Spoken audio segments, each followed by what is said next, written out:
E ISCOS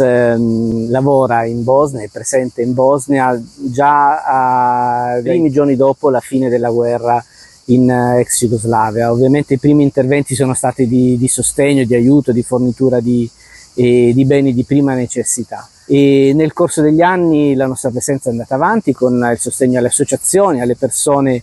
della società civile e negli ultimi anni e in particolare stiamo lavorando sostenendo i migranti lungo la rotta balcanica, che è una delle rotte principali di migrazione verso l'Europa. E c'è un comitato in Veneto, dell'ISCOS Veneto, che raccoglie beni di prima necessità, vestiti, medicinali, anche alimenti, e organizza periodicamente delle spedizioni di container. Ormai abbiamo superato i 20 container negli ultimi anni, in collaborazione con la Caritas in Bosnia, con altre associazioni della società civile e con altre realtà europee, spagnole, austriache, e cerchiamo di dare un primo aiuto a queste persone.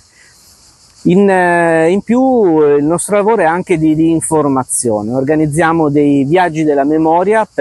rivolti soprattutto agli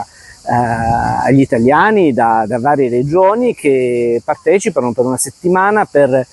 conoscere i luoghi dove si è consumata la tragedia della guerra, conoscere le persone che sono sopravvissute e come cercano di andare avanti, perché crediamo, ecco, che la conoscenza di una comunità che si trova